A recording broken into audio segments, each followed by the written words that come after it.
भारत और इजराइल के संबंध भी और मजबूत हो गए हैं। खास तौर से रक्षा क्षेत्र में दोनों देशों के संबंध आसमान छू रहे हैं और इसी दोस्ती ने अब बड़ा रिकॉर्ड बना दिया है। दरअसल इजराइल ने हथियार निर्यात में नया रिकॉर्ड बना दिया और भारत इजराइल से हथियार निर्यात करने में शीर्ष पर पहुंच गया है। जो डिफेंस रिलेटेड एग्रीमेंट्स हैं वो उन पे भी बात, तो ये जो इंडियन इसराइली नेक्सस है बड़ा पुराना नेक्सस है और वो हमेशा ये इस्तेमाल होता रहा है। तो सब जरा काइंडली बताएं कि जो आपकी इसराइल के साथ फ्रेंडशिप है, how come this is a challenge? India के ताल्लुकात जो हैं वो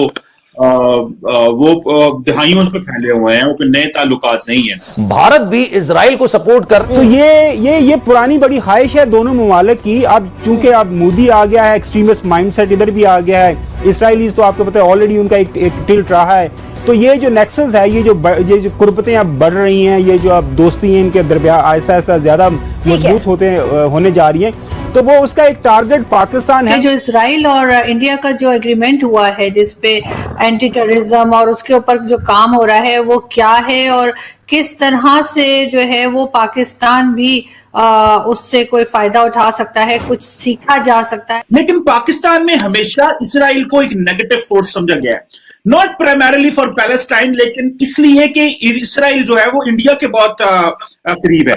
तो और हमारे यहाँ ये भी पर्सपेक्टिव कंसेप्ट चलता रहा है और वो ये है कि इंडिया और इसराइल मिलकर पाकिस्तान की न्यूक्लियर इंस्टॉलेशन पे हमला करना चाहते हैं। पिछले 5 साल में इजरायली हथियारों का निर्यात दोगुना हो चुका है। यही नहीं, पिछले 3 साल में इजरायली हथियारों का निर्यात लगातार रिकॉर्ड बना रहा है। इजरायली रक्षा मंत्रालय ने बताया कि ये इजराइल का अब तक का सबसे ज्यादा हथियार निर्यात। लेकिन खावर साहब, अगर यहाँ देखा जाए तो कश्मीर में और पैलेस्टीन में जो इंडिया की पॉलिसी है और वहाँ जो इजराइल की पॉलिसी है बड़ी सिमिलर है, बहुत सिमिलैरिटीज है। और सुना ये गया है कि ये बड़े तस्दीक शुदा जराए से बताया जाता है कि इंडिया ने इजराइल की पॉलिसी अडॉप्ट की कश्मीर में।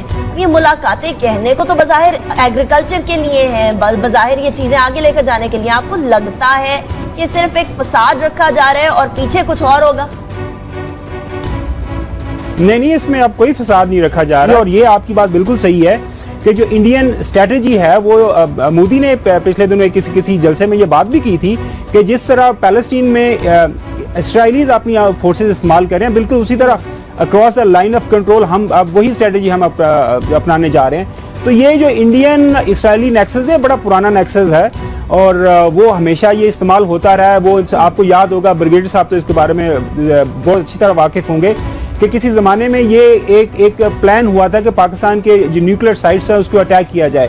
वो इसराइली प्लेन्स जो हैं वो भी पाकिस्तान के अंदर आ गए थे और फिर उसके बाद उससे पहले ये जो प्लान था उसके बारे में कोई खबर आ गई थी। फिर पाकिस्तान ने बड़ा क्लियर कट मैसेज पूरी दुनिया के ममालिक को ये पहुंचा दिया था जो बीच में पड़े थे कि अगर किसी भी चक्कर में हमारे न्यूक्लियर साइट्स के ऊपर अटैक हुआ, इस इंडियन और इसराइली इन्होंने आपस में मिलकर किया, तो उसके बहुत ही भयानक जो उसके नताइज होंगे और हम बिल्कुल फुल फ्लैश वॉर पे जाएंगे। ये बिल्कुल इंडिया या इसराइल भूल जाए कि हम बिल्कुल सिर्फ आप साइड पे अटैक करेंगे। जिस तरह याद होगा इसराइलीज ने जब इराक के न्यूक्लियर साइट्स को तबाह किया था। तो ये पुरानी बड़ी ख्वाहिश है दोनों ममालिक की। अब चूंकि अब मोदी आ गया है, एक्सट्रीमिस्ट माइंडसेट इधर भी आ गया है, इसराइलीज तो आपको पता है ऑलरेडी उनका एक टिल्ट रहा है। तो ये जो नेक्सस है, ये जो कुर्बतें अब बढ़ रही हैं, ये जो अब दोस्ती है इनके दरमियान आहिस्ता आहिस्ता ज्यादा मजबूत होने जा रही है, तो वो उसका एक टारगेट पाकिस्तान है। और एक चीज इन में रखिएगा, इस टाइम पूरी दुनिया के सामने पाकिस्तान के जो स्ट्रेटेजिकल जो आपका न्यूक्लियर वेपन्स हैं वो एक बहुत पूरी दुनिया को खटक रहे हैं। आज जो कल हमने बात की, जो कल हमने जो डेट ट्रैप की बात की, वो भी उसी का चक्कर है। ये जो सारे नेक्सस हैं ये भी उसी का चक्कर है। पाकिस्तान को जो आइसोलेट किया जा रहा है, ये बस सारे का सारा जो टारगेट है वो हमारी जो स्ट्रेटेजिक एबिलिटी है उस पे है। अभी देखना है कि हमारा मुल्क, हमारी गवर्नमेंट किस तरह उसको इफेक्टिवली हैंडल करते हैं। ठीक है गजनफर साहब, नाउ कंसीडरिंग एक ऐसा मुल्क जिससे पाकिस्तान के डिप्लोमेटिक रिलेशनशिप्स नहीं है, जिससे शायद खुफिया तौर पर कोई एक आधी मुलाकात तो हमारे फॉरेन मिनिस्टर्स की हुई हो किसी मसले के ऊपर, लेकिन फॉर्मली कोई डिप्लोमेटिक टाइज नहीं है उसके। इंडिया के साथ बड़े स्ट्रॉन्ग डिप्लोमेटिक टाइज होते हैं, तो ऐसे में हमारे लिए चैलेंजेस बढ़ेंगे या इसको किसी तरीके से केटर किया जा सकता है? बात यह है कि आपको पता है कि इंडिया ने इसराइल की मुखालफत की थी इंडक्शन इनटू द यूएन, और जब पार्टीशन प्लान पैलेस्टाइन का जब पेश हुआ था तो 1950 में उन्होंने इसको रिकग्नाइज किया था, और 2004 में यहाँ पे एक एंटी टेररिज्म कमीशन उन्होंने आपस में मिलकर बनाया था, और दरमियान में जितने कश्मीर के अंदर जो ट्रेनिंग हुई थी वो उसके अंदर उन्होंने इसराइल से लोग मंगाए थे। तो इसराइल जो है वो इंडिया का न सिर्फ ये कि वो ट्रेड पार्टनर है बल्कि बिगेस्ट आर्म सप्लायर भी है, और इंडिया बहुत सारे आर्म्स उधर से खरीदता है।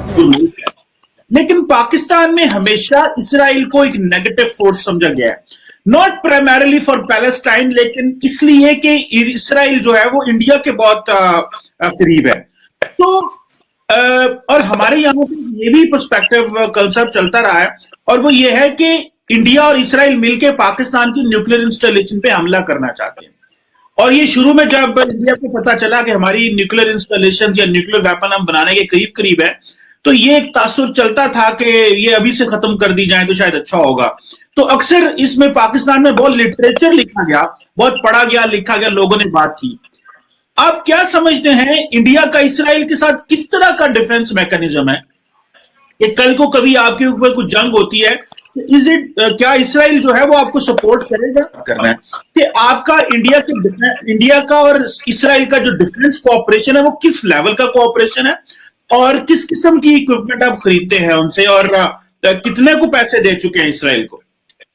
देखिए, अभी कहते हैं कि अभी $20 बिलियन का ट्रेड इंडिया और इजराइल के बीच में पहुंच चुका है 2020 के अंदर, और ये एक बहुत बड़ा ट्रेडिंग फिगर है। हम बहुत हाई एंड टेक्नोलॉजी के वेपन्स इजराइल से खरीदते हैं, चाहे वो सर्विलेंस डिवाइसेस हो, यूएवीज हो, या स्पेशलाइज्ड आपके आर्सनल हो। हम इस चीज पे फोकस करते हैं जहां तक इजराइल का सवाल है। चले, इट्स गुड जी, हर मुल्क सॉवरन है, उसको हक है कि वो अपनी मर्जी से जो मर्जी